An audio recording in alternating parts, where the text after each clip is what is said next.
आज का प्रातः क्लास है 12 नवंबर 1967। रविवार को रिकॉर्ड चला था। तुम्हें पाके हमने जहां पा लिया है। जमीन तो जमीन आसमां पा लिया है। किसे पाके पा लिया?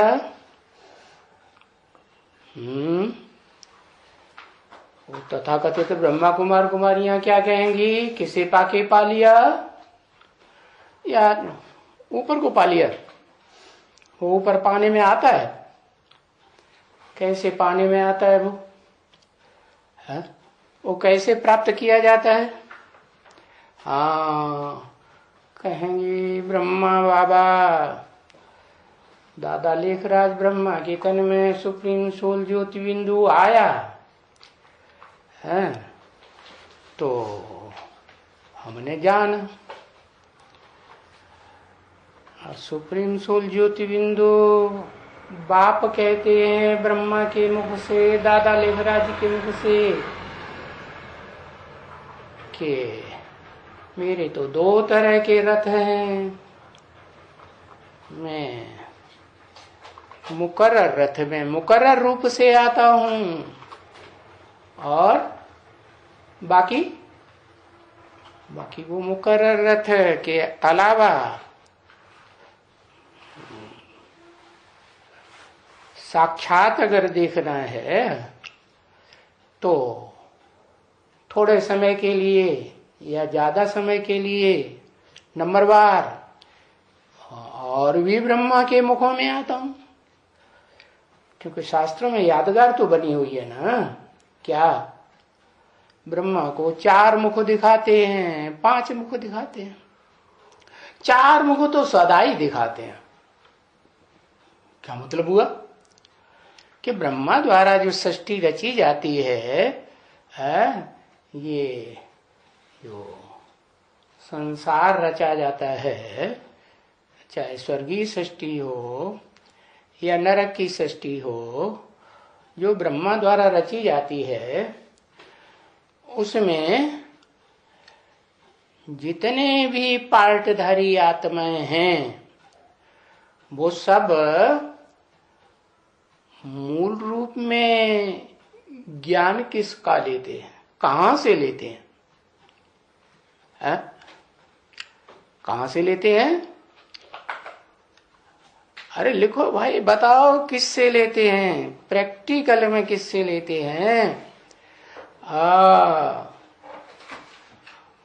ब्रह्मा बाबा दादा लेखराज से ही ज्ञान लेते हैं। कोई कहे हम तो डायरेक्ट आए, ज्ञान में एडवांस में ही आ गए, हमने तो बेसिक नॉलेज ली ही नहीं। अरे तो भी किसी से सुना तो होगा, और जिनसे प्रैक्टिकल में सुना है, नहीं सुना? सुना। जिनसे प्रैक्टिकल में सुना उन्होंने कहां से सुना? ब्रह्मा बाबा से ही सुना होगा ना। नहीं तो उन्होंने जहां से सुना उनके गुरु ने कहां से सुना? तो भी कहां पहुंचेंगे? दादा लेखराज ब्रह्मा के मुखों से सुना। तो सारी सृष्टि की मनुष्य आत्माएं, चाहे मनुष्य सृष्टि की बीज रूप बाप की आत्मा ही क्यों न हो, A to Z जो भी आत्माएं मनुष्य आत्माएं हैं या देव आत्माएं, ऋषि मुनियों की आत्माएं हैं, वो सब सुनती किससे हैं? ईश्वर का, साक्षात ईश्वर का जो ज्ञान सुनती हैं वो दादा लेकर आज ब्रह्मा से ही तो सुनती है। तो वो 4 मुखों वाला दिखाई दिया। 4 मुख संगठित हैं, माना वो 4 मुख अगर कहें क्यों मंडली में थे या नहीं थे, वहां भी थे। और जब दादा लेकर आज ब्रह्मा ने शरीर छोड़ा तो भी वहां थे, और शरीर छोड़ने के बाद सूक्ष्म शरीर धारण किया तो भी जो सूक्ष्म शरीरधारी आत्मा है उसको भी तुम माता पिता हम बालक तेरे, उस माता के जो वाक्य हैं, दादा लेखराज वाली आत्मा के सूक्ष्म शरीर जो धारण किया ना गुलजार मोहिनी दादी के द्वारा, तो उनको मानेंगे या नहीं मानेंगे?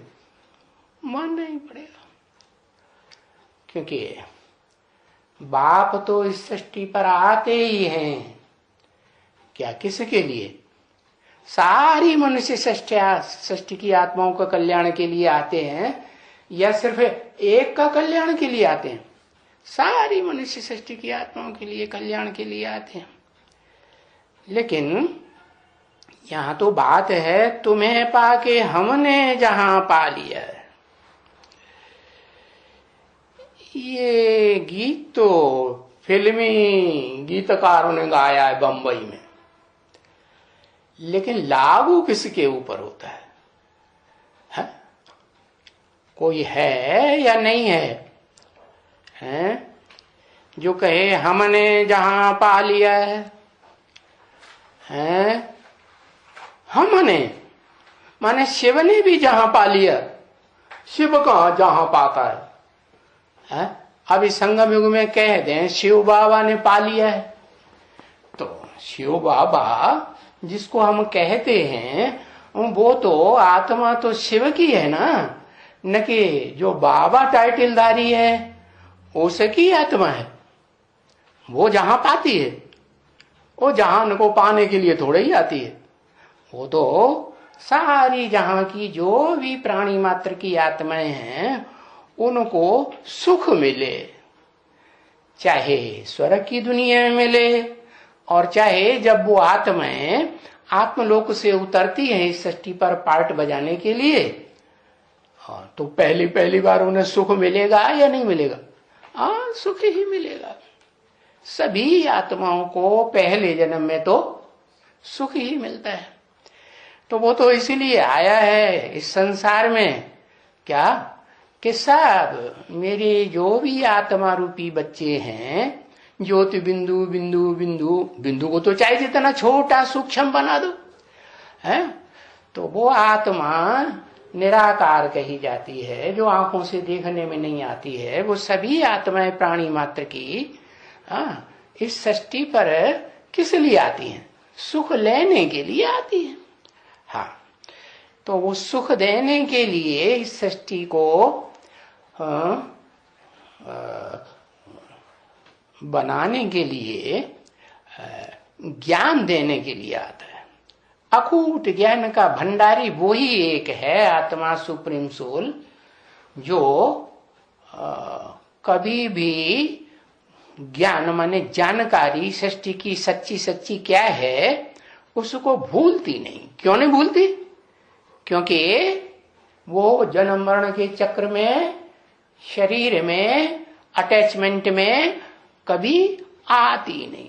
अटैचमेंट में आएगी तो फिर डिटैच नहीं हो पाएगी, और डिटैच नहीं हो पाएगी तो शरीर से जन्म लेना पड़ेगा। तो वो तो कभी अटैचमेंट में आती नहीं, डिटैच ही रहती, सृष्टि पर आती है। ऐसे नहीं बिंदु फुदक के पार्ट बजाता है या प्रेरणा दे के पार्ट बजाता है। अरे प्रेरणा ही देनी हो तो वो आत्मलोक में बैठे बैठे प्रेरणा दे दे, ऐसे तो हो नहीं सकता। तो वो इस सृष्टि पर आती है तो कोई न कोई उसे मुख चाहिए ज्ञान सुनाने के लिए। क्या ऐसे नहीं कि वो बिना ज्ञान की सदगति हो जाएगी? हो जाएगी। हाँ, ऋते ज्ञानान्न मुक्ति, ये तो शास्त्रों में भी लिखा हुआ है ना कि बिना ज्ञान के मुक्ति नहीं हो सकती। तो जिसके लिए यहां बोला तुम्हें पाके हमने जहां पाया, वो सुप्रीम सोल निराकार ज्योति बिंदु है। लेकिन पाके का मतलब क्या है? कैसे पा लिया? पाने का मतलब ही है कि बिंदु को पा लिया तो कोई मतलब ही नहीं हुआ। जो ब्रह्मा कुमार कुमारियां समझते हैं हमने बिंदु को पा लिया, कहें कि दादा लेखराज ब्रह्मा में पा लिया। अरे पा लिया, फिर वो चला गया, फिर खो गया, कहीं पकड़ में नहीं आता, आता भी है तो थोड़े समय के लिए, कुछ साल के लिए आया, फिर गुम हो गया। अभी धीरे धीरे आना बिल्कुल ही बंद हो गया कि चल रहा है नहीं, वो तो सूक्ष्म शरीरधारी आत्मा है। सूक्ष्म शरीरधारी आत्मा है तो इस नरक की दुनिया में कोई सदा काल के लिए पार्ट थोड़े ही बजाती है। उनके ऊपर पापों का बोझा चढ़ता है तो ज्यादा बोझा हो जाता है, तो उस बोझे को कम करने के लिए उनका स्थूल शरीर छूट जाता है। तो वो आत्मा जो है सूक्ष्म शरीरधारी पापी आत्माएं, पाप कर्म करने वाली, और पापी तो सभी बनते हैं इस सृष्टि पर, एक मनुष्य आत्मा को छोड़ करके। कौन? जो मुकर्रर रथधारी है, जिसका नाम शास्त्रों में लिखा हुआ है अर्जुन। अर्जुन माने, अर्जुन का नाम शास्त्रों में श्वेत भी दिया हुआ है। श्वेत माने एकदम सफेद, धवल। क्या धवल माने? एकदम श्वेत, कोई स्पॉट नहीं पाप का। तो ऐसी आत्मा जो जन्म जन्मांतर इस सृष्टि पर रहती भी है, हीरो पार्टधारी के रूप में पार्टी भी बजाती है, परंतु कोई उसे पहचान नहीं सकता। तो इसलिए वो कह देते हैं कहाँ रहता है?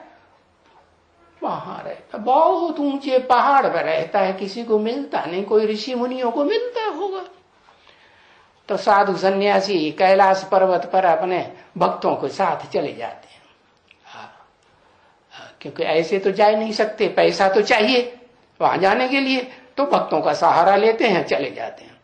और लौट के कोई आते हैं, हमने भगवान को पाके देख के आए, हमें शंकर जी महाराज मिले, झूठा ही बोल देते हैं। अरे वो पहाड़ पे बैठने की बात थोड़ी ही है, वो तो आत्मिक ऊंची स्टेज में बैठने की बात है। इस सृष्टि रूपी रंगमंच पर शिव सुप्रीम सोल बाप जब आते हैं तो वो आत्मा इस सृष्टि पर, जिसे आदम कहा जाता है, हीरो पार्टधारी को, वो आत्मा तन से, मन से, धन से, समय, सारा समय लगाकर संपर्कियों की और संबंधियों की, देह के जो संबंधी होते हैं उनकी पावर लगाकर सिर्फ ईश्वरीय कार्य में ही तल्लीन रहती है। इसलिए उसका कार्य क्या है?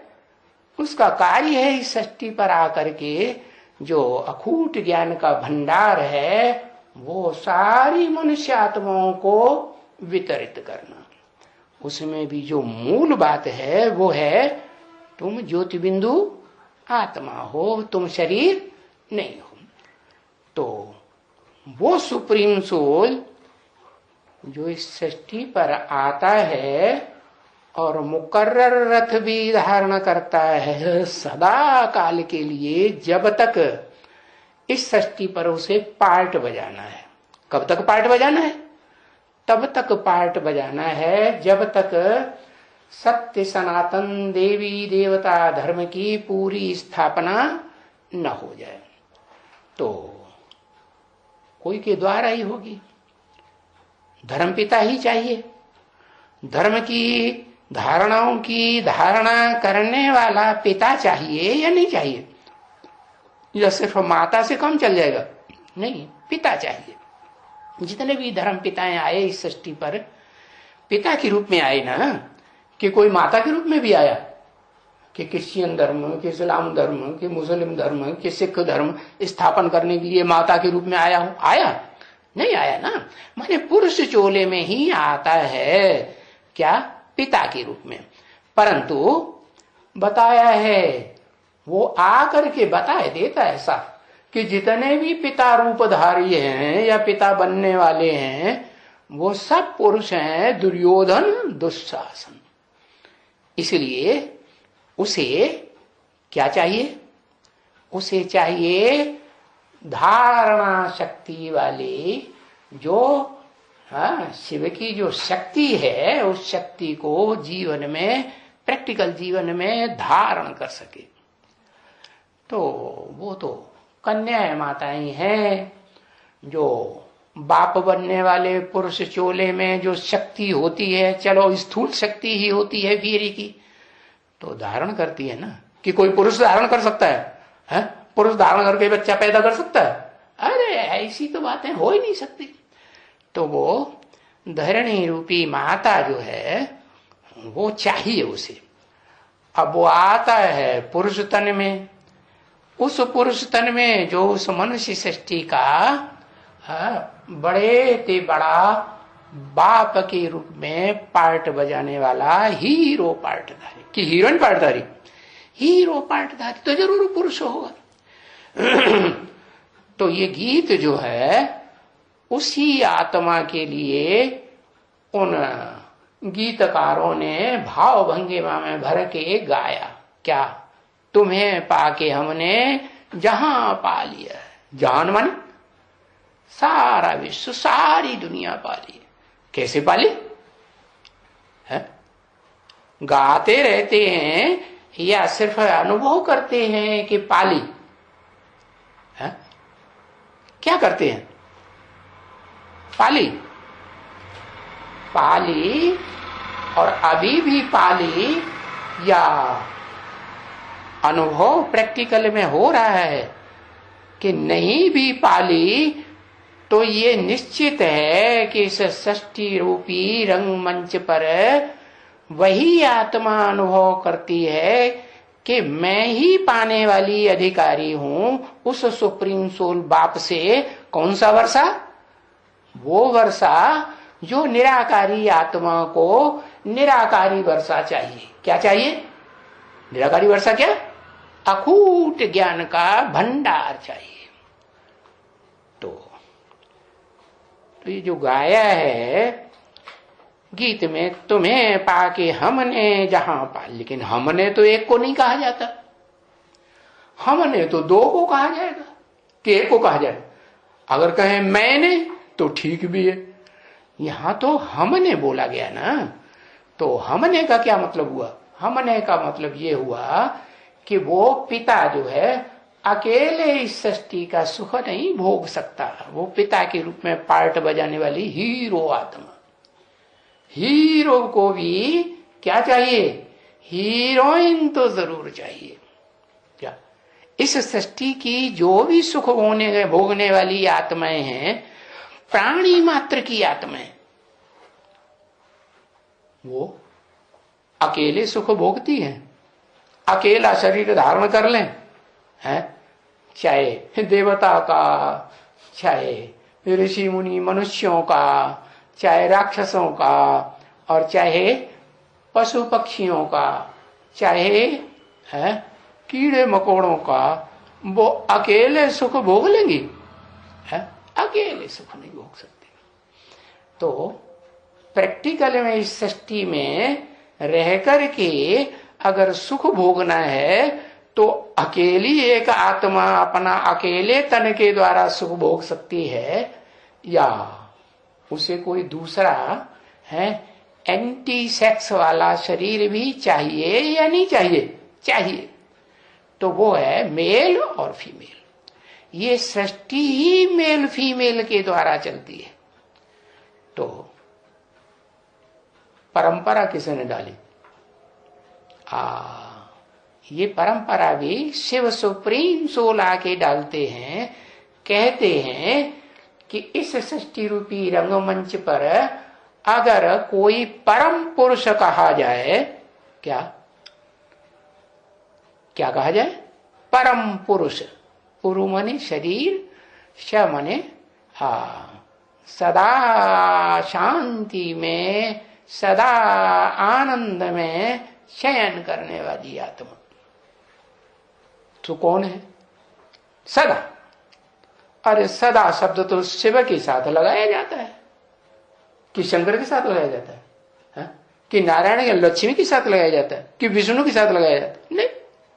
ऐसी षष्ठी रूपी रंगमंच पर जन्म जन्मांतर या एक दो जन्म पार्ट बजाने वाली कोई आत्मा नहीं है जो सदा सुखी रहे।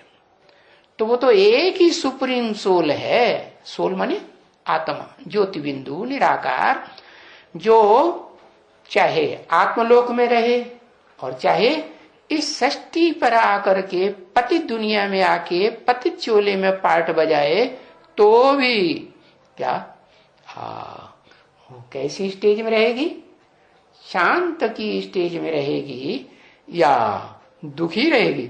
नहीं है, वो उद्वेग आएगा उसे, वो उद्वेग में नहीं आ सकती, अशांति में नहीं आ सकती। तो ऐसी आत्मा सुप्रीम सोल शिव, उसके लिए कहा गया तुम्हें, लेकिन वो अकेले सुख दे भी नहीं सकता है। तो इसलिए वो उसे सुख देने के लिए, जो आत्मज्ञान का सुख है ना, वो भी देने के लिए उसे दूसरा चाहिए, जो उसके भाव के सदाकाल अनुकूल न हो, कभी न कभी प्रतिकूल होने वाला जरूर होना चाहिए। तो ऐसी सृष्टि रूपी रंगमंच पर कोई आत्मा है जो सदाकाल शांत में रहती हो? कोई नहीं। हाँ, सभी आत्माएं सुख और दुख, शांति और अशांति भोगती जरूर, लेकिन जैसे गीता में लिखा है एक तीसरी आत्मा और भी है। क्या? दो प्रकार की कैटेगरीज तो हैं दुनिया में, है जो पार्ट बजाने वाली आत्माएं हैं। दो प्रकार की कैटेगरी, एक क्षर माने क्षरित होने वाली, पतित होने वाली, शक्ति क्षीण करने वाली, और दूसरी अक्षर। हाँ, दूसरी कैटेगरी ऐसी भी है जो अक्षर है। अक्षर माने आ माने नहीं, क्षर माने जो पतित नहीं होती। तो ऐसी तो कोई आत्मा इस सृष्टि पर नहीं है जो कभी पतित न होती हो। अच्छा, चलो पतित नहीं होती है इस सृष्टि पर, लेकिन कभी पतित हो जाती हो थोड़ा बहुत अंतिम जन्म में, और ज्यादा जन्म में ऊंची स्टेज में रहती हो, दुखदाई स्टेज में न रहती हो। अगर दुखदाई भी किसी को महसूस हो तो उनके ही लिए महसूस हो जो दुख देने वाले हैं और दुख देना छोड़ते ही नहीं, हिंसक हैं। तो अब सुप्रीम सोल शिव को, जो सदा शिव है, उसको कोई हिंसक कहेगा? नहीं कहेगा। तो वो इस सृष्टि पर आता है तो जो भी आत्माएं हैं कारण अकारण है, हिंसक बनना ही पड़ता है इस सृष्टि पर, नारकीय दुनिया में खास है, दैत्यों की दुनिया में। तो उस सृष्टि में भी कोई ऐसी आत्मा को चुनता है जो आत्मा उस स्टेज को धारण कर सके, ज्ञान को समझ करके, मनन चिंतन मंथन करके उस स्टेज को समझ सके जिस स्टेज में शिव रहता है। कैसी स्टेज? सदा शांत तो रहता है सदा शिव, लेकिन ऐसे टाइम तो कुछ अनुभव कर सकता है कि सदा नहीं तो इस सृष्टि रूपी रंगमंच पर जब तक शिव सुप्रीम सोल रहे तो उसमें से कुछ समय तो सदा शांत और सदा सुख में स्टेज का अनुभव कर सकती है या नहीं कर सकती है? हाँ, अगर नहीं कर सकती है कहें तो ये बात झूठी हो जाती है कि मैं तुम्हें आप समान बनाने आया हूं। क्या आप समान का मतलब? निराकारी, निर्विकारी और निरहंकारी बनाने आया हूं। तो कोई तो आत्मा जरूर होती है जो इस सृष्टि रूपी रंगमंच पर क्या कुछ न कुछ समय वो वैष्णवी स्टेज में रहे। कैसी वैष्णवी स्टेज, विष्णु लोक की स्टेज का अनुभव करे। कैसी स्टेज? जहां लक्ष्मी और नारायण का कंबाइंड रूप दिखाया जाता है। लक्ष्मी वाली स्त्री चोले की आत्मा जो नारी से लक्ष्मी बनती है, और पुरुष वाली पुरुष चोले की आत्मा जो पुरुष नर से नारायण बनती है। दोनों के संस्कार स्वभाव मिलकर के एक हो जाए। क्या ऐसी दोनों ही आत्माएं चाहिए। तो अब वो आता है एक मुकर्रर रथ में कि दो में आता है? दो मुकर्रर रथ में तो नहीं आता। तो जिस एक मुकर्रर रथ में आता है, उस मुकर्रर रथ को अखूट ज्ञान का भंडारी बना करके निराकारी, निर्विकारी, निरहंकारी स्टेज में टिका करके उसको बताता है, बच्चे आप समान बनाने का पुरुषार्थ करना है। जैसे मैंने तुम बच्चों को क्या बनाया? आप समान अखूट ज्ञान धन का भंडारी बनाया या नहीं बनाया? जैसे मैंने तेरे को बनाया मुकर्रर रथधारी को, है ऐसे ही तुम्हारा क्या फर्ज है? फॉलो फाता करना है कि नहीं? अगर अपन को आत्मा समझते हो तो आत्मा समझते हो तो आत्मा के बाप को भी समझते होगे। आत्मा का बाप को समझेगा, पहचानेगा, जानेगा, फॉलो करेगा जरूर। तो आप समान बनाना, तो फिर किसे आप समान बनाता है? इस षष्ठी रूपी रंगमंच पर एक आत्मा को आप समान बनाता है। एक को बनाता है, किसको? हाँ, एक आत्मा को आप समान मैं बनाता हूं, वो तो शिव हुआ। लेकिन शिव जिसको बनाता है मुकर्रर रथधारी को, वो उसका भी तो फर्ज है कि वो भी तो किसी को बनाए। किसको बनाता है? हाँ, लक्ष्मी को बनाता है। क्यों बनाता है? क्योंकि जो बच्चा पैदा होता है वो किससे पैदा होता है? निमित्त कौन बनता है पैदा करने के लिए? माता निमित्त बनती है ना, है? हाँ, चाहे लौकिक जन्म हो चाहे अलौकिक जन्म हो, क्या माता के रूप में निमित्त जरूर बनना पड़ता है। नहीं बनना पड़ता? हाँ, बच्चा आएगा इस षष्ठी पर तो कहां से आएगा? कौन निमित्त बनता है? माता। तो जो महादेव कही जाती है या आदि नारायण कही जाती है या आदम एडम कही जाती है, जो आत्मा षष्ठी का आदि पुरुष मुकर्रर रथधारी, उसकी भी प्रत्यक्षता रूपी जन्म से संसार में तब ही होता है जब वो स्त्री चोला धारिणी माता है उसको प्रत्यक्षता रूपी जन्म दे। क्या? तो दो आत्माएं हो गई ना, एक माता और एक बच्चा, लौकिक जीवन में भी और अलौकिक जीवन में भी। लौकिक जीवन शरीर के द्वारा कहा जाता है और अलौकिक जीवन ये तो मानसी सृष्टि है ब्रह्मा के द्वारा। तो बताया कि ये तुम्हें पाके हमने जहां पाया। हमने किसने कहा है? एक ने कहा या दो ने कहा? हाँ, एक नहीं कह सकता हमने, ये तो गलत बात है। हमने माने दो तो कम से कम जरूर होने चाहिए। तो वो दो हैं कौन? हाँ, लक्ष्मी और नारायण वाली आत्मा, जिनके लिए शास्त्रों में लिखा है भगवान आते हैं तो नर अर्जुन को नारायण और नारी को लक्ष्मी बनाकर जाते हैं।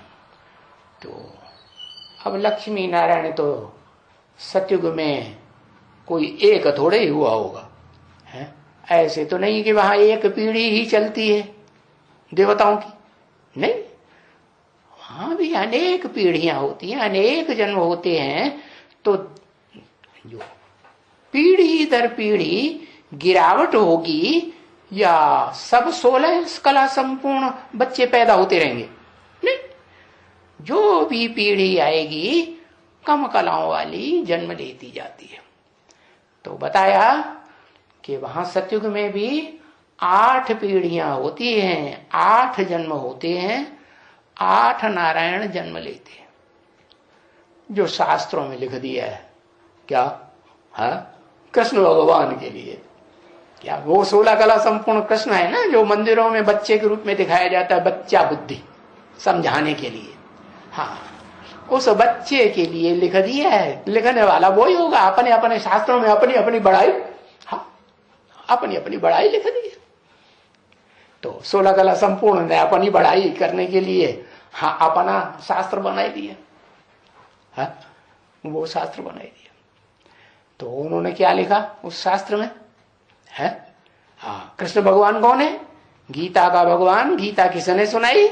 कृष्ण भगवान ने सुनाई। कौन से कृष्ण भगवान ने? 16 कला संपूर्ण बनने वाले कृष्ण भगवान। अरे बनने वाला है तो कोई बनाने वाला भी होगा ना, कि अपने आप बन गया?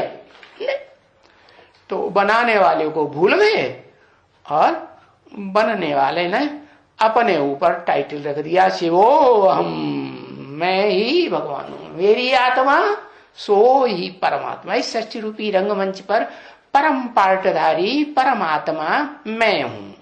अब उनको देख करके दूसरे देवताओं को भी उचंग चढ़ गई। दूसरी देवात्माओं ने भी अपने अपने, कोई ने नारद पुराण बनाया, कोई ने गरुड़ पुराण बनाया, कोई ने क्या पुराण बनाया, ढेर सारे शास्त्र बनाए दिए। तो उन सब की बात नहीं है। क्या ये जो गीत है गाने वाले ने गाया है, भाव भंगिया में भर करके बनाया ने, बनाने वाले ने बनाया होगा ना, गीतकार ने। तो वो गीतकार तो कवि हुआ ना, कवि को तो विद्वान ही कहा जाता है। तो वो भाव भंगिया में भर करके जो कविता लिखते हैं, वो सच्ची सच्ची बात निकलती है मुख से। और उन्होंने लिखा कि तुम्हें पाके हमने जहां पा लिया। लिखा तो उन्हें बेचारे जानते वो भी नहीं है कि हम किसकी ओर से ये गीत गा रहे हैं। तो हमने किसने कहा? तुम्हें पाके हमने जहां पा लिया। ये लक्ष्मी और नारायण, इन दोनों की आत्माओं का उद्गार है ये संगम युग का। कोई मुख से गाने की बात नहीं है, ये अंदर अंदर खुशी अनुभव करने की बात है। अतीन्द्रिय सुख, इंद्रियों से परे का सुख अनुभव करने की बात है। क्या कि जो सुख हम पा रहे हैं इस षष्ठी रूपी रंगमंच पर, वो सुख इस दुनिया में कोई भी आत्मा नहीं पा सकती। जहान पा लिया है। जहान माने? जहान माने क्राइस्ट की आत्मा कहेगी कि 200-250 करोड़ मनुष्य मात्र हैं जो मेरे को फॉलो करते हैं। जब मैं आती हूं तो वहां से लेकर के इस सृष्टि के अंत तक, जब तक महाविनाश हो, वो 200-250 करोड़ मनुष्य आत्माएं ही मेरा जहान है। उसका जहान कौन सा हुआ? उसकी दुनिया तो वही हुई ना। हाँ, तो हर एक आत्मा की अपनी अपनी दुनिया है। हर आत्मा एक स्टार है। तो ऋषियों मुनियों ने ऊपर के जड़ सितारे जो है ना आसमान के, उनको समझ लिया कि वो जड़ सितारे हैं, वो ही सप्तऋषि हैं, वो ही ध्रुव तारे के रूप में अटल पुरुषार्थ करने वाली षष्ठी रूपी रंगमंच पर पार्ट बजाने वाली अटल आत्मा है। अटल आत्मा माने जो कभी पार्ट बजाना इस षष्ठी रूपी रंगमंच पर छोड़ती ही नहीं। कहते हैं सारे सितारे उसका चक्कर काटते हैं। अरे हाँ भाई, ये दुनिया एक रंगमंच है, तो रंगमंच पर जितने भी सितारे हैं पार्ट बजाने वाले, पार्टधारी, वो किसके चक्कर आसपास घूमते हैं? हीरो पार्टधारी के आसपास घूमते हैं। तो वो हीरो पार्टधारी जैसा पार्ट बजाने की शिफ्ट और कोई आत्मा रूपी सितारे में नहीं होती। इसलिए वो सितारा बहुत दूर, क्या ये चैतन्य सितारों के मानिंद दिखाया गया है। जो चैतन्य आत्मा रूपी सितारे हैं, उनमें जो हीरो पार्टधारी आत्मा है जगत पिता आदम एडम अर्जुन। वो आत्मा विश्व का विजय प्राप्त करने वाली एक ही आत्मा है। बाकी षष्ठी रूपी रंगमंच पर कोई भी धर्म पिता को फॉलो करने वाली कोई भी धर्म की आत्मा ऐसी नहीं है जो क्या विश्व के ऊपर विजय प्राप्त कर सके। क्यों? क्योंकि कलयुग के अंत में सभी मनुष्य आत्माएं है इस षष्ठी रूपी रंगमंच पर हिंसक बन जाती है। और सुप्रीम सोल बाप आते हैं तो भी हिंसा को नहीं छोड़ती, कम से कम कामेंद्रिय की हिंसा को नहीं छोड़ेंगे। क्या कोई न कोई के साथ सुख भोगने की इच्छा पूरी करेंगी तो एंटी सेक्स जहां मिलेगा तो वो कन्या होगी, कन्या का शरीर चीड़ फाड़ जरूर करेंगे। करेंगे या नहीं? तो दुख होगा कन्या को या नहीं है? दुख होगा। तो बताया ये काम विकार को ऋषियों मुनियों ने भी सबसे बड़ा शत्रु बताया, गीता में भी बताया भगवान ने। और महात्मा बुद्ध जो भगवान इस दुनिया में एकमात्र भगवान है, जो इस नरक की दुनिया में भगवान के रूप में प्रैक्टिकल में देखा हुआ है, गाया हुआ है, उस धर्म पिता के फॉलोअर्स भी देखे जा रहे हैं। वो भी क्या कहता है? वो भी कहता है, उसने नाम दिया है मार। काम विकार का नाम क्या दिया? मार। ये मारने वाला है सबको। तो ये हिंसक सारी दुनिया उसके प्रभाव में आकर बन जाती है। एक ही मनुष्य मात्र की आत्मा इस सृष्टि पर है। जब तक सुप्रीम सोल बाप न आए तब तक भी वो उस स्टेज में रहती है कि किसी को धर्म के विरुद्ध है काम सुख भोगना है तो उस काम सुख का हिंसक आक्रमण नहीं करना है, जिससे दूसरे को दुख महसूस हो जाए। तो अब जब शिव बाप आते हैं तो उसे पता नहीं चलता, क्योंकि सुप्रीम सोल बाप तो इतनी हल्की फुल्की आत्मा है कि कब आता है कब जाता है पता ही नहीं चलता। और मनुष्य आत्माएं तो प्रवेश करती हैं तो झटका लगता है शरीर को, है दुख महसूस होता है। जाती हैं तो भी झटका लगता है, शरीर को थकाई देती है। लेकिन सुप्रीम सोल तो इतना हल्का फुल्का सदा शिव इतना हल्का फुल्का है कि जिसमें प्रवेश करता है, चाहे मुकर्रर रथधारी में प्रवेश करे, चाहे टेम्परेरी शरीरधारी में प्रवेश करे, 4 मुखों वाले ब्रह्मा में, लेकिन वो कभी भी किसी को दुख नहीं देता। तो मुकर्रर रथधारी में भी जब पहले पहले प्रवेश करता है तो उसको पता ही नहीं चलता कब आया कब गया। तो न पता चलने के कारण वो जो पिछली परंपरा चल रही है ऋषि मुनियों के द्वारा बनाई हुई शास्त्रों की, आत्मा सो परमात्मा, वो अपने को ही आत्मा को ही परमात्मा समझ करके बैठ जाता है। और संग के रंग से जो भी संपर्क संसर्ग में आने वाली आत्माएं होती हैं, उनकी स्वेच्छा पूर्वक उनको क्या करना शुरू कर देती है? क्या करना शुरू कर देती है? संग का रंग लगाना शुरू कर देती है। तो पतित का संग लगाएगी या पावन का संग? खुद ही नहीं पावन को पहचाना। एवर प्योर पावन आत्मा जो है सुप्रीम सोल सदाशिव, उसको पहचाना नहीं पहचाना तो दूसरों को संग लगाएगी? नहीं लगाएगी। नहीं लगाएगी तो फिर नीचे गिरेगी, फेल होगी, है ईश्वरीय ज्ञान में फेल होगी या पास होगी?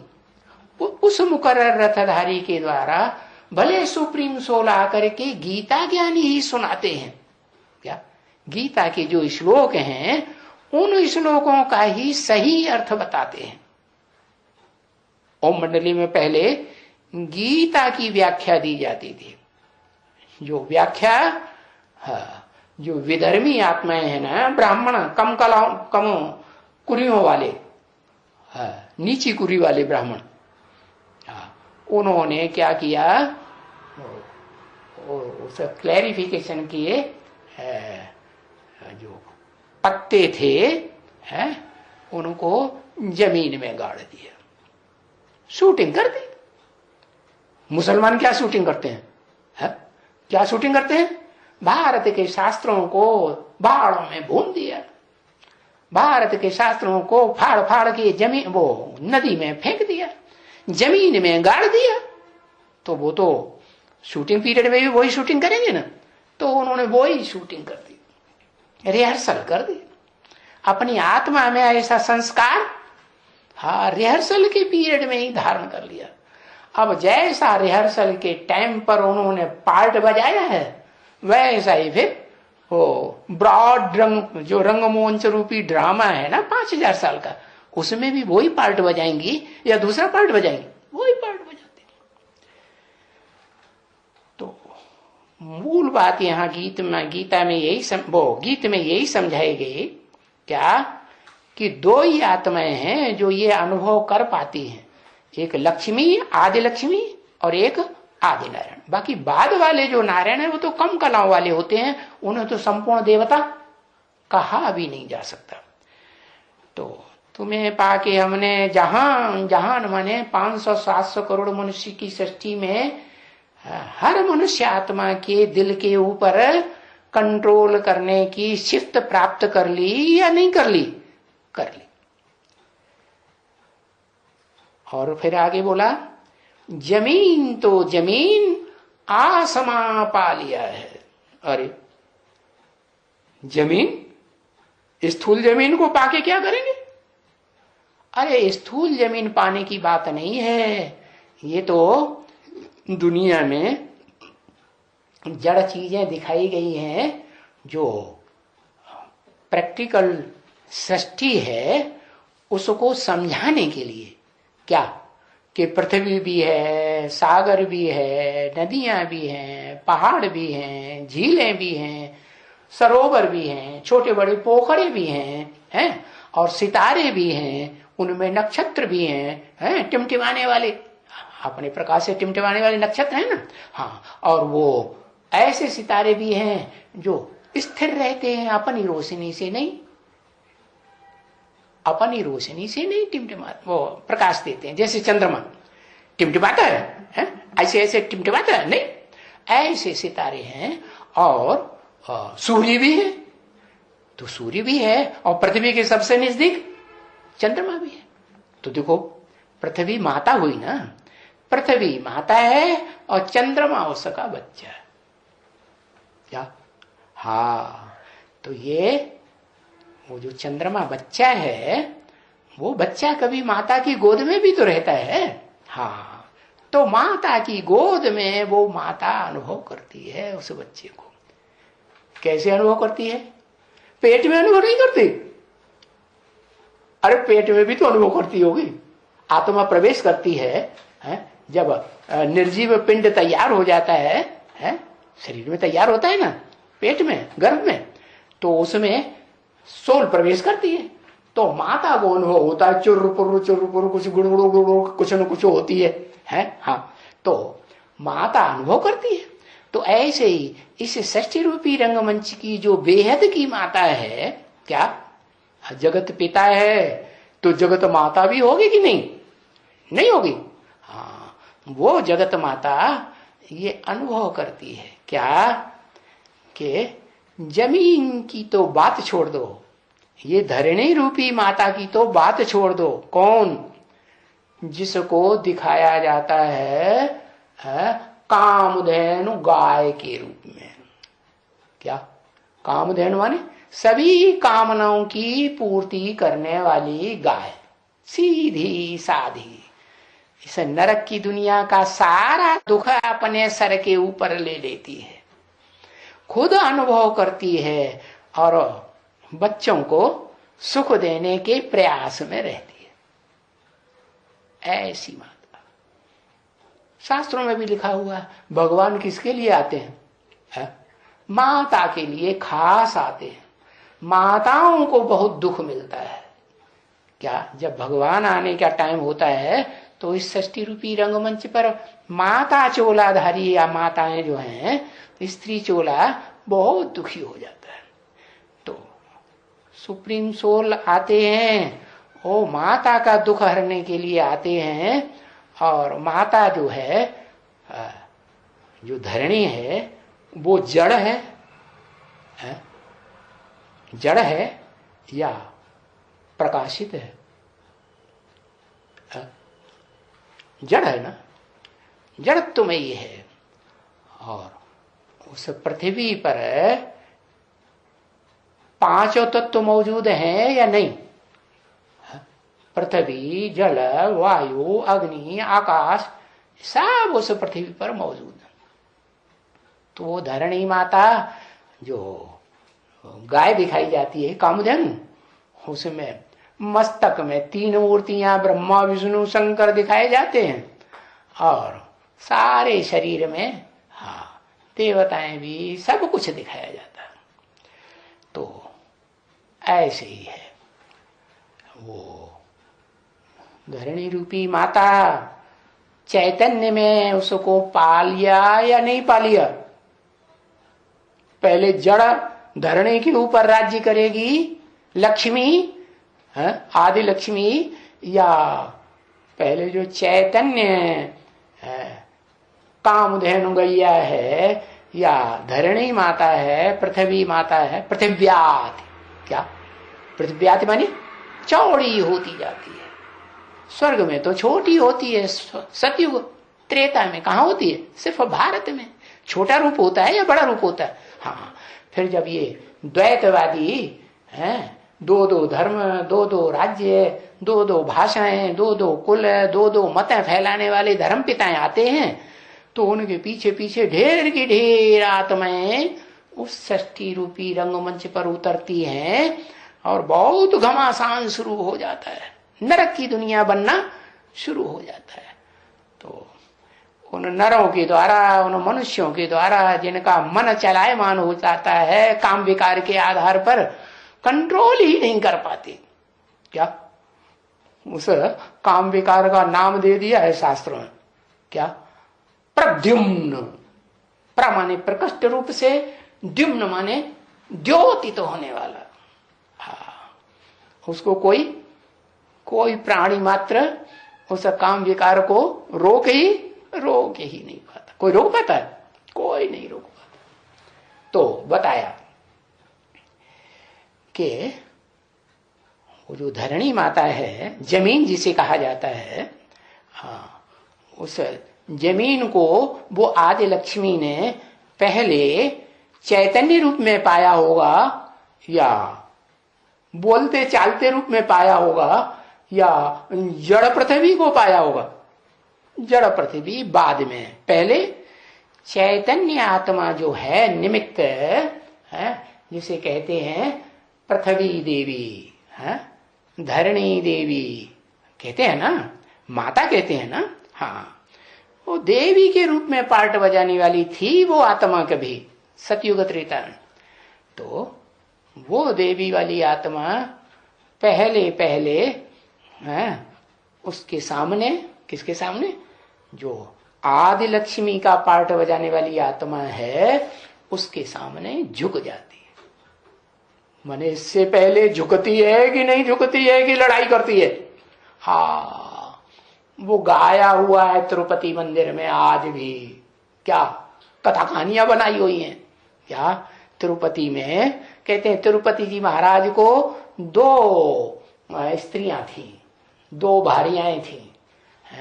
एक पद्मावती, पद्मावती माने पद्म माने कमल, कमल के फूल के समान कीचड़ में रहती थी जीवन में, और कीचड़ में रह करके भी मन बुद्धि से उसी सुप्रीम सोल के मुकर्रर रथ को याद करती थी, जिसमें सुप्रीम सोल मुकर्रर रूप से प्रवेश करके रहता है, लेकिन विश्वास नहीं कर पाती कि सुप्रीम सोल इसमें है। क्यों? क्योंकि इस दुनिया की बड़े से बड़ी माता है या नंबरवार छोटी माता है? बड़े से बड़ी माता, सबसे जास्ती दुख भोगने वाली है। विकारी दुनिया के विकारी मनुष्यों के द्वारा दिया हुआ जो दुख है सबसे जास्ती भोगती है या कम भोगती है? सबसे जास्ती भोगती है। फिर भी याद किसको करती है? उस देहधारी आत्मा को याद करती है जो आत्मिक स्थिति में टिकने में और सुप्रीम सोल बाप को याद करने में अव्वल नंबर तीक्ष्ण रूप से है ऊंची स्टेज में जाती है या नीचे जाती है? ऊंची स्टेज में। जैसे गीता में लिखा है, क्या गीता में भगवान ने कहते हैं ना, व्यास जी महाराज ने किया, व्यास की कृपा से गीता ज्ञान दिया, तो उसमें लिखा हुआ क्या? उद्धरेत आत्मा आत्मानम ना आत्मानम अवसादये। आत्मा को मन बुद्धि रूपी जो आत्मा है हरे, उत मने ऊपर, हरे तो मने हरण करके ले जाना चाहिए जबरियन। बार बार नीचे आएगा मन बुद्धि, लेकिन फिर भी बार बार उसको जबरियन पकड़ पकड़ के नीचे, वो नीचे से ऊपर ले जाओ। उद्धरेत आत्मना, आत्मना माने मन बुद्धि रूपी आत्मा के द्वारा आत्मानम, बिंदु रूप आत्मा को है। ज्योति बिंदु है ना? नहीं, ज्योति का बिंदु नहीं है, आत्मा है। आंखों से रोशनी कौन सी निकल रही है? उसी ज्योति की आत्मा की रोशनी निकल रही है ना। उसको ऊपर ले जाना चाहिए। ऊपर कहां? आसमान में जहां सितारे लटक रहे हैं? नहीं, ऊपर का मतलब है भ्रकुटी के मध्य में है, भ्रवोर मध्य प्राणमावेश सम्मा, ऐसे लिखा है ना गीता में। तो भ्रकुटी के मध्य में जहां सुप्रीम सोल शिव प्रवेश करके मुकर्रर रूप से पार्ट बजाता है, वहां याद करना चाहिए सुप्रीम सोल बाप को भी वहां बैठता है, और वो आत्मा भी मुकर्रर रथधारी वहीं बैठती है। रथ शरीर रूपी एक ही है, एक ही शरीर रूपी रथ में आगे आगे पार्ट बजाने वाली शिव की आत्मा, जिसे शास्त्रों में कृष्ण कह दिया है।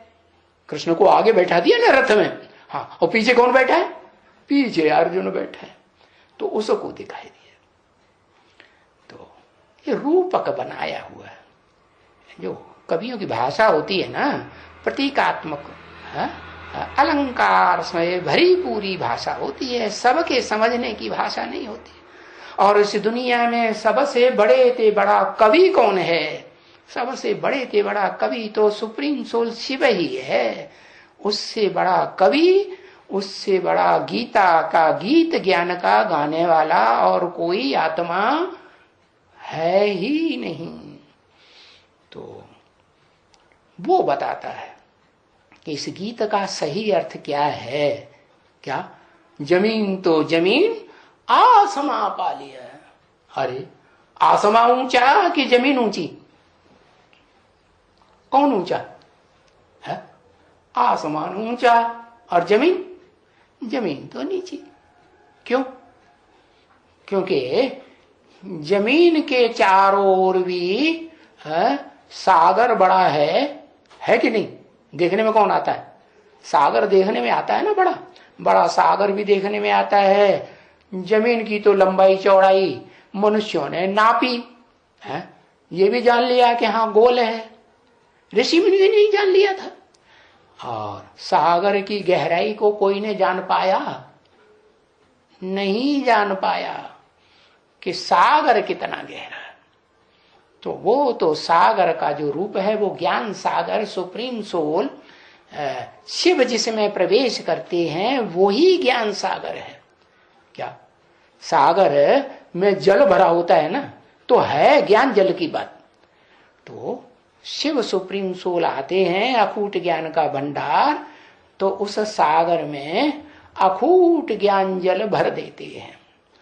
उस अखूट ज्ञान जल के बीच में नई दुनिया रूपी जो भारत है, क्या क्या कहते हैं? उस समय उसे कहते थे जम्बूद्वीप। तो द्वीप था छोटा। आज की तरह इतने बड़े बड़े कॉन्टिनेंट, इतने बड़े बड़े जो महाद्वीप हैं, वो रूप नहीं था। तो बताया किसने बताया, किसने कहा? हाँ, वही भारत माता ने कहा, जिसे लक्ष्मी का नाम दिया, आदि लक्ष्मी, जिसके लिए आज भी भारत के जो कंट्रोलर हैं, प्रजातंत्र के सरपरस्त शासक हैं कि नहीं, क्षणभंगुर सुख लेने वाले शासन का, हाँ, तो वो भी झंडा उठा के कहते हैं, हाथ में झंडा उठाते हैं और झंडा भारत माता का चित्र दिखाते हैं, उसके हाथ में झंडा दे दिया, कहते हैं भारत माता की जय हो, भारत माता की जय हो। अरे माता माता माता माता माता की जय हो, अरे माता माता तो वो शास्त्रों में वो भी चिल्लाते थे, कौन? मणि और मल्ला, हाँ, लेकिन अंदर एक और बाहर दूसरे। ऊपर से कहेंगे माता माता, और माता मिल जाए तो उसकी दुर्गति करना शुरू कर देंगे, हाँ, ऐसी भावना भरी रहती है। तो बताया कि ये जो प्रजातंत्र शासक हैं वो असलियत को नहीं जानते हैं कि भारत माता की जब जय बोलते हैं तो नहीं जानते कि भारत माता विधवा नहीं थी। भारत में विधवाओं की पूजा होती है, विधवाओं की मान्यता है या सधवाओं की मान्यता है? हाँ, भारत माता तो सधवा थी, पति मौजूद रहता है, लेकिन बाप शिव ने ये परंपरा डाली, क्या? माता कन्याओं को आगे रखना है और खुद पीछे रहना। तो इसलिए माता को आगे किया तो माता का रूप दिखाई पड़ता है और पिता अपने को गुप्त करके रखता है। दिखा? तो बोलते हैं भारत माता की जय। और भी जब से ये 1250 वर्ष का कलयुग शुरू हुआ, जो महाभारत में भी लिखा हुआ है कलयुग की आयु 1250 वर्ष, तो तब से ये भारत में जो देवियों की पूजा शुरू हो गई। नहीं तो पहले एक बाप की पूजा पुरुष रूप में मान्यता थी। क्या वो थी? अव्यभिचारी भक्ति। 1250 वर्ष का जब कलयुग शुरू हुआ तो ये माता के रूप में पूजना शुरू कर दिया। क्यों पूजना शुरू कर दिया? क्योंकि जो भी इस मनुष्य सृष्टि पर मनुष्य मात्र हैं, वो भले द्वापर युग से आते हैं, नर रूप धारण करके आते तो हैं नरक बनाने के लिए, लेकिन उस समय तो फिर भी सात्विक स्टेज होती है। जब पापी कलयुग की शुरुआत होती है तो तामसी दुनिया बनना शुरू हो जाती है। कलयुग में होता ही है तामस युग। तो वो तामसी मनुष्य आत्माएं जो हैं वो किसी भी तरीके से पुरुष रूप में सहज सहज सुख दो तो सुख दो तो ठीक, और नहीं मानोगे तो कामेशु क्रोधेशु, काम वासना की आस मार पीट करके भी जरूर पूरी करेंगे। तो ये धंधा शुरू हो जाता है। मुख से कहते हैं देवियों की पूजा, लेकिन जो प्रैक्टिकल में वही देवात्माएं जन्म लेते लेते इस कलयुग के अंत में माताओं के रूप में दुख का पार्ट बजाय रही हैं, दुखी हो रही हैं, जिसके लिए शास्त्रों में कवियों ने भी लिखा है, माताओं के लिए खास लिखा हुआ। क्या याद है किसी को? कुछ भी नहीं।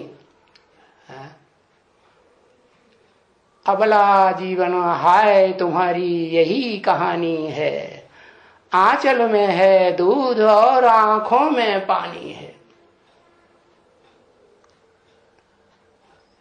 ये जो आधुनिक कवि हैं उनमें से कोई प्रसिद्ध कवि का गाया हुआ गीत है, क्योंकि कवियों की जो भाषा होती है भाव भंगिमा से, हृदय से निकलती है या दिमाग से निकलती है। जो दिमागी होते हैं वो तो बड़े अहंकारी होते हैं, हृदय से जो चीज निकलती है उसमें भगवान वास करता है। इसलिए भक्ति मार्ग में कहते हैं भक्तों का भगवान। क्या भक्ति माने? भावना, श्रद्धा। श्रद्धा नहीं है, भावना नहीं है तो भगवान को भी कोई पहचान ही नहीं सकता। तो बताया कि वो जमीन जिसे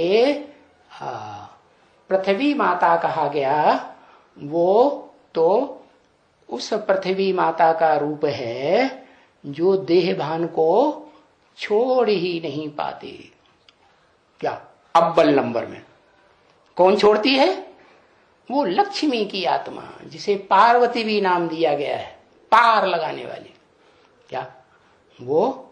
हाँ, पार्वती पति को भी पार लगाती है। वो जब तक न निकले तब तक पार्वती पति भी डुब क्या करता रहेगा?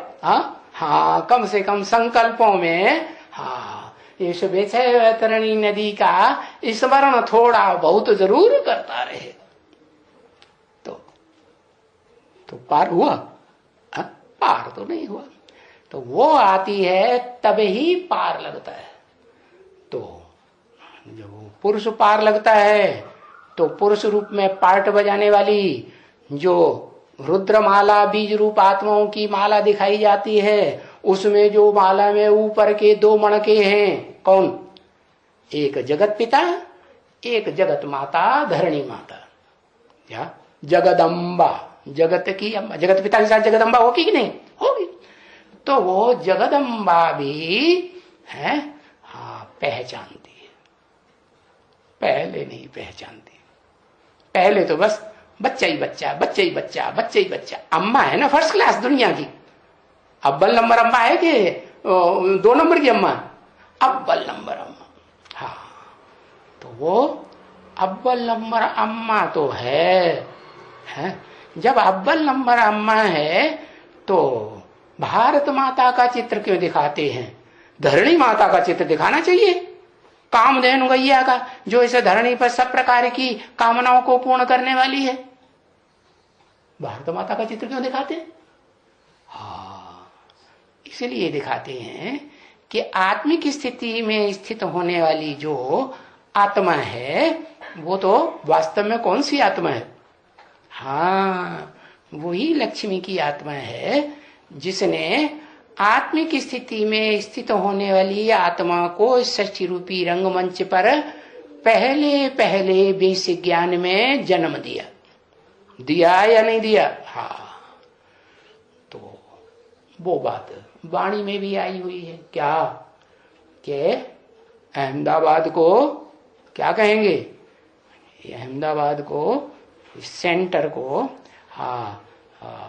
सब सेंटर्स का बीज रूप सेवा केंद्र कहेंगे। अरे गुजरात में तो अहमदाबाद में सबसे बाद में ईश्वरीय सेवा होना शुरू हुई, ईश्वरीय ज्ञान की। सभी मुख्य स्टेट्स में सेंटर्स खुल गए, बाद में अहमदाबाद में खुला। तो सर्व सेंटर्स का बीज रूप कैसे हो गया? वो स्थूल सेंटरों की बात नहीं है, ये चैतन्य चलता फिरता आत्मा रूपी सेंटर की बात है। क्या कोई आत्मा रूपी गीता पाठशालाओं की बात है, आत्मा रूपी गीता ज्ञान मंदिरों की बात है। हर बात को स्थूल रूप में क्यों पकड़ना चाहिए? तो वो बीज रूप आत्मा जो अहंदाबादी, अपने देह रूपी अहंकार को दाबादी, सबसे बाद में त्यागती है, तब तक किसी के सामने झुक करके पार्ट बजाने वाली नहीं है। इसलिए मुरली में भी बोला है शिव बाबा ने, क्या कि मैं शिव सुप्रीम सोल सदा शिव तुम बच्चों को नमस्ते करता हूं। क्या ये दादा, क्या ये जो आत्माओं के रूप में पार्ट बजाने वाली है सुप्रीम सोल बाप सुप्रीम सोल शिव का पहला बच्चा आत्मिक रूप में बनता है, वो नहीं झुकता किसी के सामने। क्या? पहले नहीं झुकेगा, पहले झुकाएगा बाद में। हाँ, बाद में अगर प्यार करोगे तो झुकेगा, वो भी सच्चा प्यार, झूठा नहीं। कैसा सच्चा प्यार? माम एकम याद करो, मेरे अलावा अगर दूसरे को याद करते रहे, मान लो 24 घंटे 12 घंटा दूसरों को याद किया और 12 घंटा मेरे को याद किया, तो कुछ बचेगा? नील नील बचेगा। तो बताया नंबरवार हैं याद करने वाले। कैसे नंबरवार? हाँ, कोई तो ऐसा भी निकलता है जो 24 घंटे कैसी स्टेज में रहता है? आत्मिक स्टेज में रहने वाला इस सृष्टि रूपी रंगमंच पर प्रत्यक्ष होता है। उसको दिखाते हैं हिरण्यगर्भ के रूप में, जैसे सूर्य निकलता है ना सवेरे को, लाल लाल लाल है, ऐसे सारा शरीर जैसे है, जो 5 तत्व हैं वो भी क्या बन जाते हैं? जैसे परम धाम लाल रंग का है, ऐसे परम धाम जैसा लाल लाल लाल हिरण्य गर्भ, हिरण्य माने सोने जैसा गर्भ तैयार दिखाई पड़ता है। जो देखे जो सुने उसको ये अनुभव हो कि मेरा सुप्रीम सोल बाप आ गया। तो बताया कि सिर्फ जमीन पाने की बात नहीं है कि वो पृथ्वी रूपी धरणी जगदम्बा को पा लिया है। जगदम्बा वाली आत्मा वो तो पहचानती है श्री देवी को, है किसको? श्री देवी को। लेकिन उनमें दोनों में लड़ाई होती है ना, किस बात की? याद है? नहीं याद? भूल गए? क्या याद है? श्री देवी कहती है कि प्रैक्टिकल में साकार शरीर से तो तेरे को मिला, मेरे को तो मिला ही नहीं। और श्री देवी ये कहती है। और जो पद्मावती है वो क्या कहती है? अरे मन बुद्धि रूपी आत्मा से तो तेरे ही तरफ उसकी बुद्धि रखी रहती है, मेरे तरफ तो मुझे महसूस ही नहीं होती। तो ये लड़ाई चलती है दोनों, तो लड़ाई करते हैं। वो कहती है तेरोपति, वो कहती है नहीं तेरोपति, फिर वो तेरोपति में लड़ाई झगड़ा पड़ती है। वास्तव में ये दोनों ही धरणी हैं। क्या? एक है बीज रूप धरणी और एक है कैसी? बीज नहीं है। कैसी है? बीज माने स्थूल बीज गए तो अलग बात हो जाती है, और सूक्ष्म आत्मा रूपी बीज गए तो अलग बात होती है। तो दो हैं माताएं, एक जगदम्बा और एक हाँ जगदम्बा है तो वास्तव में वो ही लक्ष्मी है जो रामायण में गाई हुई है, सीता ने भी गाई है। जग जननी जय जय उमा, जग जननी जय जय है। क्यों? क्योंकि जो पृथ्वी पृथिव्याति विस्तार को पाती है, तो विस्तार को पाने से पहले उसका क्या रूप था? वो थी या नहीं थी? नहीं थी। अरे भारत के रूप में थी या नहीं थी? थी। हाँ थी, लेकिन उसने अपनी जो महत्ता है उस महत्ता को उसमें मर्ज किया हुआ था। किसकी सेवा में? लक्ष्मी की सेवा में। तो वो चैतन्य प्रकृति है, लेकिन अपरा प्रकृति है। अपरा माने परे ते परे वाली नहीं है, थोड़ी नीची स्टेज की है, इसलिए अपरा प्रकृति नाम दिया है गीता में। और परा कौन है? परा वही लक्ष्मी, परे ते परे स्टेज में रहने वाली पराशक्ति। क्या? आत्मशक्ति। कैसी आत्मशक्ति? वो आत्मशक्ति जो अंतिम जन्म में भी ऐसे नहीं है कि पुरुष चोला लेके धारण करती है, और इस षष्ठी रूपी रंगमंच पर जन्म जन्मांतर पुरुष चोले का पार्ट ज्यादा बजाती है, नहीं, माता का ही सबसे जास्ती पार्ट बजाती है। क्या सबसे जास्ती है? माता के रूप में भी चोला धारण करे और सबसे जास्ती सुख भोगने वाली कोई होगी या नहीं होगी? हाँ होगी। तो वो है आदि लक्ष्मी, जिसे शास्त्रों में पार्वती नाम दिया है, अथवा जिसे आदि लक्ष्मी नाम से आज भी नाम रखते हैं, खास करके आंध्र प्रदेश में ढेर सारी कन्याओं माताओं के नाम क्या होंगे? आदि लक्ष्मी, नहीं तो लक्ष्मी नाम तो जरूर होगा। किसकी यादगार? वो ही आत्मा लक्ष्मी, आदि लक्ष्मी की यादगार जो सागर के दिल से नजदीक रहती है। क्या दिल की दुआएं किसके प्रति निकलती है?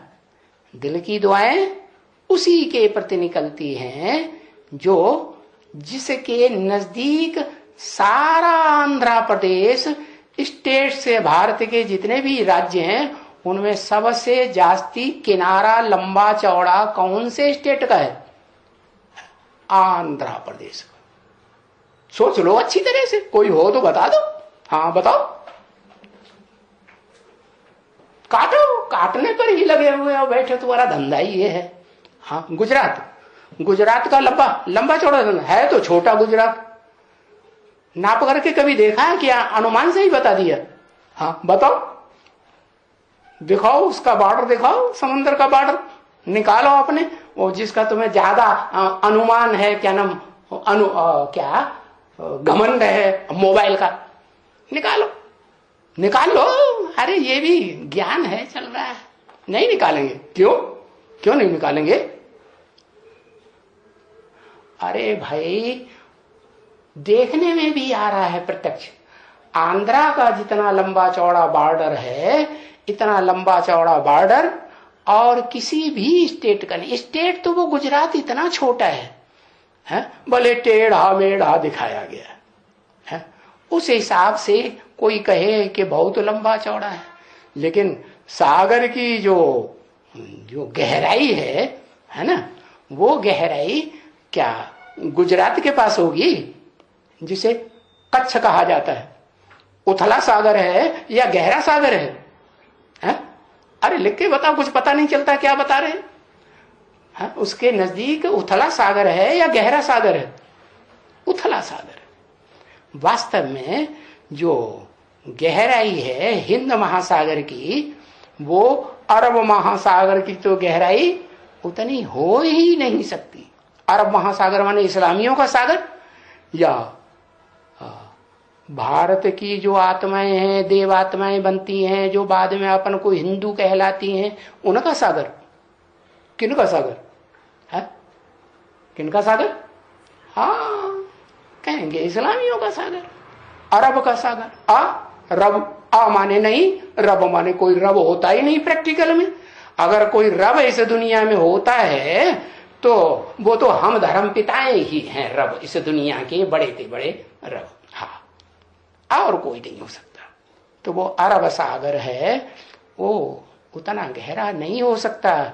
जितनी गहराई और जितनी नदियां बहुत ज्यादा पवित्र बनाने वाली नदियां हिंद महासागर से मिलती हैं, सागर से, उतनी पवित्र नदियां कहाँ नहीं मिल सकती? हाँ अरब सागर में नहीं मिल सकती। तो बताया जमीन तो जमीन आसमां पा लिया है का मतलब क्या हुआ कि वो जगदम्बा रूपी जो ब्रॉड रूप में, विस्तार रूप में माता कही जाती है, वो तो पा ही ली। क्या वो तो झुक ही जाती है, लेकिन उससे भी ऊंची एक शक्ति और है जिसके प्रति वो माता सारा जीवन समर्पित होकर के जीवन बिताती है। बता, माता के लिए इस दुनिया में कौन सा संबंध होता है जिसके प्रति वो जीवन भर झुक करके पाठ बजाती है? कौन होता है? कोई संबंध होता है कि नहीं? भूल गए? अरे एक अक्षर नहीं लिख पाते। पति होता है सारा जीवन, बच्चा पैदा हो जाए तो भी है? बच्चे को महत्व देती है कि पति को महत्व देती है? किसको महत्व देती है? बच्चे को महत्व देती है। तो बताए, और उसमें भी जो बड़ा बच्चा है, इस मनुष्य सृष्टि रूपी रंगमंच पर चतुर्युगी में पार्ट बजाने वाली आत्मा, उस बच्चे को जान मारी कर करके भी महत्व देती है। तो देखो वो जो ब्रह्मा बच्चा है ना, वो ही वास्तव में क्या है? इस सारी पृथ्वी को, सारे सागर को, सारी नदियों को, सारे पहाड़ों को, सारे जलाशयों को, नहरों को, सबको घेर करके रहता है या नहीं रहता है? नहीं रहता। हाँ, उसे वायुमंडल नाम दे दो, उसे वातावरण नाम दे दो, ढेर सारे नाम दे दिए, आकाश नाम दे दो, है? तो बताया जमीन तो जमी, आसमां पा लिया है। 5 तत्व है ना। कौन कौन से 5 तत्व? पृथ्वी, जल, वायु, अग्नि, आकाश। हाँ, तो वो आकाश पृथ्वी को पता ही नहीं है कि वो आकाश तो तेरे गर्भ में से ही प्रत्यक्ष होता है। कहां से प्रत्यक्ष होता है? वो कृष्ण जो है वो कहां से प्रत्यक्ष होता है? तब ही प्रत्यक्ष हो सकता है जब जगदम्बा और जो भारत माता है महालक्ष्मी बन करके, क्या 2 मिलते हैं तो महालक्ष्मी, 2 ब्राह्मण मिलते हैं नीच और ऊंच तो महाब्राह्मण, 2 विष्णु रूप आत्माएं मिलती हैं तो कहते हैं महाविष्णु। महाशब्द लगाया ही तब जाता है, नीच ते नीच और ऊंच ते ऊंच दोनों मिलकर के एक हों तो महाशब्द लग जाता है। तो वो महान जो पार्ट बजाने वाली महाविष्णु की आत्मा है, वो कौन सी कही जाएगी? जिसमें विष्णु के रूप में पार्ट बजाने वाली माताएं भी शामिल हैं, दोनों माताएं खास। कौन कौन सी? जगदम्बा और भारत माता, पृथ्वी माता और भारत माता। और तीसरी वो नदी जिसे गुप्त नदी दिखाते हैं। क्या? ओम मंडली में भी आदि में भी गुप्त थी और बीच में भी चली गई, गुप्त हो गई। कौन? सरस्वती। क्या नाम दिया? सरस्वती। सरस्वती माना किसकी बेटी? दादा लेखराज ब्रह्मा की बेटी है ना। हाँ, तो उसका सहयोग लेकर के, क्योंकि वो ही फॉलोअर बनती है पक्का। दादा लेखराज ब्रह्मा का कोई फॉलोअर ज्ञान में और बनता है? पहले कोई नहीं बनता। तो उसका आधार लेकर के माता के रूप में वो ब्राह्मणों की सृष्टि रचना शुरू करते हैं। तो वो भी स्त्री चोला। तो ये 3 माताएं हो गई स्त्री चोला धारिणी, और 2 पुरुष हो गए। एक दादा लेखराज ब्रह्मा, 16 कला संपूर्ण कृष्ण की आत्मा जो सत्युग में कृष्ण के रूप में जन्म लेती है, और दूसरी वो आत्मा जो उस कृष्ण को भी जन्म देने वाला जगत पिता महादेव कहा जाता है। माने 16 कला संपूर्ण जो बनने वाले नारायण हैं नंबरवार या कम कलाओं वाले, उन सब का पितर। उससे ऊंचा कोई पितर है नहीं। हाँ, तो वो पितरों की पूजा करते हैं लोग आज भी। कहाँ गया? सृष्टि के आदि में ही गया। कहाँ गया? ऊंचे से ऊंची स्टेज में गया। तो गया में बड़ा भारी तीर्थ स्थान बना दिया है पितरों की पूजा करने के लिए। ओम शांति।